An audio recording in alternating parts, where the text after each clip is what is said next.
Nangihinang katawang naglakad ako ng mabagal palabas ng banyo. Ngunit di pa nga ako nakakalapit sa kama, muli ako napatakbo, pabalik sa banyo. Muli kasing tila hinahalukay ang aking sikmura. Halos mapaupo ako sa sahig ng banyo. Mabuti na lang malinis ang floor at di nakakadiri, katulad na ibang mga banyo. Are you okay? Tanong ni Zion na biglang sumulpot sa pintuan ng banyo. Fresh na ang itsura niya. Mukhang maaga siyang nagising at nakaligo na kagad siya. Lumapit si Zion sa akin at marahang hinaplos ng kanyang kamay ang aking likuran. Matapos kong sumuka, inalalayan niya ako pabalik sa kama. Napansin ko sa lamisita ang isang mangkok ng umuusok na sopas, isang basong tubig at isang gamot na tiyak para sa sakit ng ulo. Anong klaseng alak bang ipapainom mo sa akin kagabi, Zion? Suka yata yun dahil sobrang asim ng aking suka? Nakasimangot at tanong ko sa kanya pagkaupo ko sa gilid ng kama. Hindi ka lang sanay uminom ng alak, kaya ganyan ang reaksyon ng katawan mo. Naiiling na sagot niya sa akin. I am sorry, Gianni.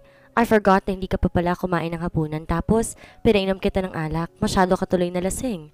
Matagal na siguro niya akong tinitingnan kagabi sa party, kaya't alam niya na hindi ako nakakain doon. Siguro masyado siyang nagandahan sa akin kaya gusto niya akong titigan lamang mula sa malayo. Kapag tinitingnan niya kasi ako ng harapan, nakakaramdam ako ng pagkailang. Sige, mangarap ka pa, Gianni. Libre lang naman ang mangarap. Tudyo sa akin ang tinig sa loob ng aking utak.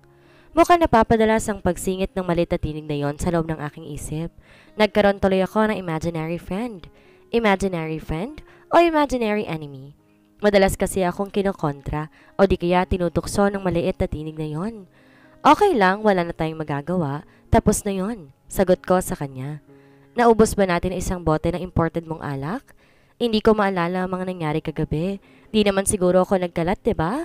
Napatitig sa akin si Zion na tila ba hindi naniniwala na wala akong maalala sa nangyari kagabi, maliban sa niyaya niya akong uminom ng alak. Hindi ko naalala ang mga ginawa mo kagabi? Tila disappointed na tanong niya pa sa akin. Lumarawan ng pag-aalala sa aking mukha. Paano ko ipahiya kong aking sarili sa harapan niya kagabi? Mas mahihiya pa ako kung naggalat ako sa kanyang harapan kagabi dahil sa kalasingan kaysa sa nangyaring drama sa party na gawa-gawa lamang ni Bettina.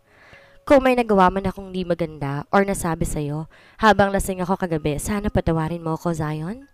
Paumanhin ko sa kanya habang kagat ko ang aking pangitaas na labi. Kapag nalasing yata ako, hindi ko na maaalala. Masyado mga nangyayari. At saka ito pa lang ang pangalawang beses na malasing ako. Yung una sa bar na pinagtatrabahuhan namin ni Silva. Nag-iinuman kami doon tapos nalasing din ako masyado. And then kinabukasan ko, pagising ko, wala na ako maalala pa sa mga nangyari. Ni hindi ko alam kung paano kami nakauwi ng ligtas ni Silva. Kainin mo tong mainit na sopas. Inumin mong paracetamol para mabawasan ang hangover mo. Biglang pag-iiba ng usapan ni Zion. Nang sulyapan ko sila, nakita ko, nakasimangot ang mukha niya. Pagkatapos mong kumain, ayusin mong sarili mo. Nasa baba si Lolo at naghihintay na magising ka. Naguguluhang nakatingin lamang ako kay Zion habang naglalakad palabas ng aming silid. Kanina maganda ang kanyang mood tapos ngayon, biglang sumama ang kanyang timpla. Napaka-unpredictable niya. Hindi mahuhulaan kung kailan magbabago ang mood. Pero hindi kaya may nagawa kong hindi maganda kagabi at naalala niya yon kaya biglang nagbago ang mood niya? Ngunit wala talaga akong maalala sa mga nangyari kagabi. Whatever. Baka umatake lang siguro ang kanyang mood swing. Nang wala na si Zion, sinimulan kong kainin ang sopas na dala niya. Medyo gumaan ang pakiramdam ko nang mainitan ng sabaw ang aking sikmura na tanging alak lang ang laman mula pa kagabi. Naisip ko ang mga masasarap na pagkain na handa kagabi sa party. Wala tuloy akong natikman kahit isang putahe dahil kay Bettina.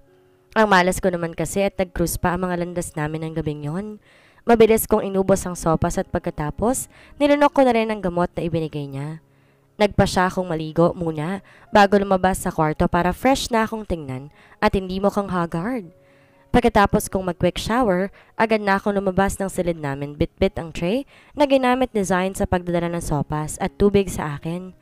Sa hallway nakasalubong kong nakangising mukha ni Karen, ngising ng iinis. Ganyan din ang ngising niya kagabi habang nakatingin lamang sa akin. Ano ang pakiramdam nang mapahiya sa harap ng maraming tao, Gianni? Masaya ba ang pakiramdam? Nakakalokong tanong niya sa akin. Wala sana akong balak pansinin siya kung hindi lamang niya ako kinausap. Para bang may laman ang kanyang mga sinabi? Gusto mong malaman? Subukan mo rin ang matumba sa sahig at matapunan ng mga pagkain para malaman mo kung anong pakiramdam.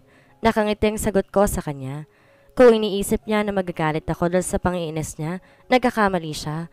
Wala akong balak patulan ng anumang pangiinis at patutsyada niya sa akin ngayon. Hindi ako nagkamali nang ibigay ko sa kanyang invitation card na hiningi ko sa anak ni Mrs. Perez. Hindi niya ako binigo. Ginawa niya ang bagay na gustong gusto kong gawin sa'yo, ang ipahiya ka sa harapan ng maraming tao para malaman mo na hindi ka na dapat mapabilang sa mundo namin. Kung ganon, siya pala ang dahilan kung bakit nasa party si Bettina. Akala ko coincidence lamang, ngunit hindi pala. Intensyon pala ng dalawa na talagang ipahiya ako ng gabing yon. At proud pa talaga siya sa kasamaang ginawa niya. Humanda siya dahil mararanasan niyang aking paghihiganti. Ipinahiya niya ako sa maraming tao, kaya naman ipapahiya ko rin siya sa harapan na nag-iisang lalaking minamahal niya. Ikaw palang dahilan kung ba't sadyang ipinahiya ako kagabi ni Bettina. Nais kong magpasalamat sa ginawa mo, Karen. Dahil sa ginawa mo mas naging malapit kami ni Zion. Alam mo bang nag-enjoy kami kagabi habang nagiinuman? At syempre, alam mo na kung ano nangyari pagkatapos naming malasing. Nangiinis ang iting sabi ko sa kanya. Ang kapal talaga ng mukha mo, Gianni. Mariing wika niya sa akin na tinawanan ko lamang. Biglang naglaho ng ngisi sa mga labi niya dahil sa sinabi ko. Dumilim ang mukha niya at tumalim ang kanyang paningin. Lihim naman akong nagdiwang dahil sa nakita kong reaksyon niya. Kumikembot ang puwitan na iniwan ko siya habang nagpipigil ng galit sa akin. Kaagad humingi ako ng paumanhin kay Lolo Fidel at Tita Alona dahil sa nangyari sa party last night. Ayokong nandahil sa bagay na yon masira ako kay Lolo Fidel at bumalik na naman ang pagiging masungit sa akin ni Tita Alona. Sorry po talaga, Lolo Fidel, Tita Alona. Hindi ko talaga sinasadya ang nangyari. Kahit anong sermon ang gawin nila sa akin, tatanggapin ko. May kasalanan ako dahil akong hindi nag-ingat. Dapat pumasok sa isip ko na may gagawing hindi maganda si Bettina, kaya dapat iniwasan ko na siya. Huwag kang mag-alala, hindi kami nagagalit sa iyo, Gianni. Hindi mo kasalanan ang nangyari dahil ikaw ang biktima dito. Sagot sa akin ni Lolo. Parang gusto kong maiyak sa tuwa. Napakabait ni Lolo Fidel sa akin. Kahit nadungisan ko ang pangalan nila, hindi niya ako pinagalitan. I am sorry din po, Tita Alona, dahil sa akin napahiya ka sa party. Paumanhin ko ulit sa kanya. Huminga na malalim si Tita Alona bago sumagot. May kasalanan din ako sa nangyari. Iniwan kita at di mo binilikan, kaya nagkaroon ng pagkakataon si Bettina nang maipahiya ka sa party. Bakit siyang kinakampihan niyo, Lo? Tita Alona? Nadungisan na niya ng kahihiyan. Ang apelido natin okay lang sa inyo? Di pa nakatiis na singit ni Karen. Hindi maitatago sa mukha niya ang malaking disappointment. Gusto niyang makitang pagagalitan ako ni Lolo at Tita Alona, ngunit hindi yun nangyari kaya naman sobrang disappointed siya. Shut up, Karen. Mariing saway ni Lolo Fidel sa babae. Ano ba yung pinagsasabi mong nadungisan ni Gianni ang apelido natin? Makakasira ba ang apelido natin ng ganyang simpleng bagay? Hindi nakakibo si Karen, ngunit tinapunan ako na masamang tingin. Aalis tayo, Gianni. Samahan mo ako sa mall at bibili tayo ng regalo para kay Mrs. Perez. Dadalhin natin sa kanya at pagkatapos, hihingi ka sa kanya ng sorry dahil sa nangyari sa birthday party niya. Kausap sa akin ni Tita Alona. Kahit gusto kong tumanggi at sabihin hindi ako hingi ng tawad dahil di ko naman kasalanan ang nangyari. Pero tumango na lamang ako sa kanya bilang pagsang-ayon. Wala namang mawawala sa akin kapag humingi ako ng paumanhin kay Mrs. Perez. Sandali at ipagtitimpla ko pa kayo ng iced tea. Sabi ko sa kanila. Ito ay bilang pasasalamat ko na hindi nila pinalaki ang issue at sila pa ang gumawa ng paraan para hindi magtanim ng galit si Mrs. Perez dahil sa pagkakasira ko sa kanyang party last night. Tumayo ako at nagtungo sa kusina para magtimpla ng iced tea. Pagbalik ko, dala ko ng isang tray na laman ng 4 na baso ng iced tea. Nakasalubong ko si Pao sa may sala, naglalaro ng peking ipis. Inihahagis ang ipis na kunwari tumatalon. Naisip ko pwede kong lagyan ng ipis ang iced tea ni Karen. Ginawa ko na. Ngunit alam ko magagalit si Lolo kapag ginawa ko yon. Kaya inalis ko sa aking isip ang ideyang yon. Nasa likuran na ako ng 3 nakaupo sa couch nang bigla na lamang may nahulog na kung anong bagay sa loob ng isa sa 4 na baso na may lamang iced tea. Hindi ko nakita kung ano yon dahil bigla ng pagbagsak niyon sa loob ng baso. Saan napunta ang aking ipis? Narinig kong tanong ni Pao sa kanyang sarili habang hinahanap ang kanyang laruan. Bigla ako napangiti sa aking narinig. Ang hula ko, laruan ni Pao na ipis ang bumagsak sa loob ng baso. Talagang binibigyan ako ng tadhana na mabigyan ng leksyon si Karen. Hindi naman ako naglagay ng ipis sa baso, kaya wala akong kasalanan at di nila ako maaaring sisihin sa bagay na to. Uminom muna kayo ng iced tea, Lolo. Nakangiting binigay ko kay Lolo ang baso ng iced tea na walang laruan ng ipis sa loob. Pagkatapos binigyan ko rin sila Tita Alona, Karen at Zion, nakabababa pa lamang. Sinigurado ko ng baso na may ipis na punta kay Karen. Sinimangutan ako ni Karen pero kinuha rin niyang baso sa tray na hawak ko. Lihim ako napangiti nung diretsyong ininom niya ang laman ng baso. Bumilang ako na ilang segundo bago biglang tumili si Karen at nagduduwal sa harapan namin. Ipis! May ipis ang icing pinainom ni Gianni sa akin. Tili ni Karen nang makitang laro ang ipis ni Pao sa loob ng kanyang baso. Sa takot itinapon niya sa sahig ang baso at nabasag. Halos mangyak-ngyak na si Karen kakaduwal. Namumula na ang kanyang mga mata. Namumutla at parang aatakin siya sa puso. Diring-diri ang kanyang itsura. Bakit mo nilagyan ng ipis ang baso ni Karen, Gianni? Galit na sita sa akin ni Zion. Hindi ako naglagay ng ipis sa baso ni Karen, Zion. Kahit tanungin niyo pa si Lydia, nasa kusina siya habang nagtitimpla ko ng iced tea. At nakaharap siya sa akin, makikita niya kung nilagyan ko nga ng ipis ang basong iniinuman ni Karen. Pagtatanggol ko sa aking sarili. Si Lydia kasi ang katulong sa bahay na malapit kay Karen. Kampi sa kanyang katulong kaya imposible na hindi niya ako isumbong sakaling nakita niya na nilagyan ko ng ipis ang baso ni Karen. Kahit galit ka kay Karen, hindi mo dapat ginawa yan, Gianni. Sabi ni Tita Alona, disappointed ang itsura. Hindi nga po ako naglagay ng ipis sa baso ni Karen. Kunwari maiiyak na ako para kontrahin ang pagpapaawa ng itsura ni Karen. Huwag mong sabihin, kusang lumipad ang ipis na yan sa loob ng aking baso habang naglakad ka pabalik dito? Galit na tanong sa akin ni Karen pagkatapos ay umiiyak na humarap kay Zion. Nakita mo ng ugali ng babaeng pinakasalan mo, Zion? Katatapos pa lang niyang gumawa ng eksena sa party, tapos dito naman sa bahay? Mag-usap tayo, Gianni. Seryosong mukhang wika ni Zion sa akin. Nang sulapan ko si Karen, nakita ko, may itinatago siyang ngiti sa gilid ng kanyang mga labi. Kahit may kasalanan ako sa nangyari, hindi ko napigilan na makaramdam ng pagtatampo kay Zion. Sa pagkakataong to, si Karen ang kinampihan niya. Akala ko papanig siya sa akin pero hindi pala. At kahit sinadya ko pang nangyari, hindi pa rin maiwasang masaktan. Huwag nating husgahan si Gianni. Sabi nga niya nasa harapan niya si Lydia habang nagtitimpla ng iced tea. Kaya hindi niya magagawang lagyan ng ipis ang basong may iced tea. Sadyang ibigay kay Karen. Wika ni Lolo. Sa sinabi niya, mas lalo ko siyang minahal. Binigyan niya ako ng benefit of the doubt. Samantalang si Zion talagang pinaniwalaan si Karen. Tumayo ako sa kinauupuan ko. Lumapit sa nagkalat na basag na baso sa sahig. Hayaan mo na sila. Kung nais sila akong pagbintangan, Lolo. Wala naman akong may papakitang ebidensya na hindi nga ako naglagay ng ipis sa baso niya. Sagot ko kay Lolo habang pinupulot ko ang nagkapira-pirasong baso. Halata sa boses ko ang pagdaramdam at para yun kay Zion.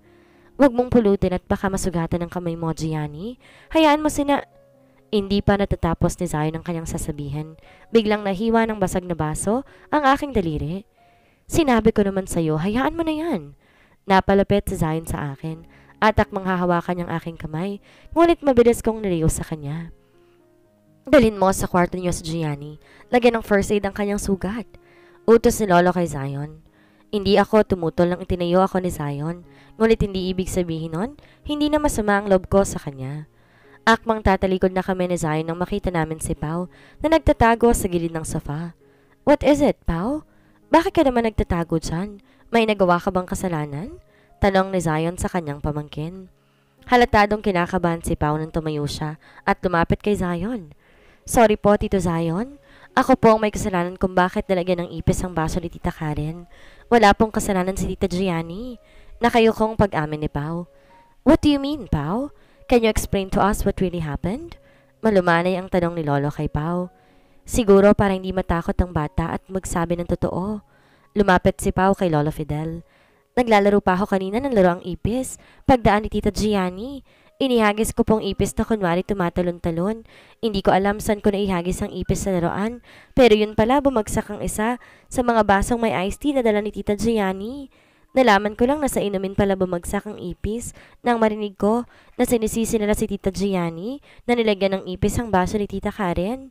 Mahabang paliwanag ni Pao sa aming lahat. Nakaramdam ako ng guilt dahil inako ng bata ang isang bagay na kasalanan ko rin.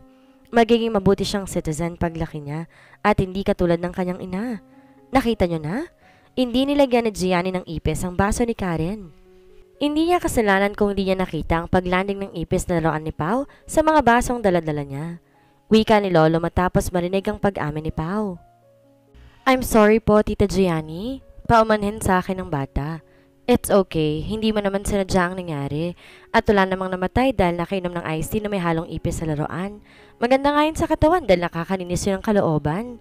Nakangiti ang kausap ko kay Pao para hindi naman niya isipin na galit ako sa kanya. Talaga, Tita Gianni? Nakakaninis ng kalooban ang pag-inom ng iced tea na may nakalagay na ipis? Kung gano'n ipagtitimpla ko si Tito Karen para luminis ang kalooban niya. Palagi ko siya nakikita umiinom ng gamot para daw malinis ang kanyang katawan at matunaw ang mga taba.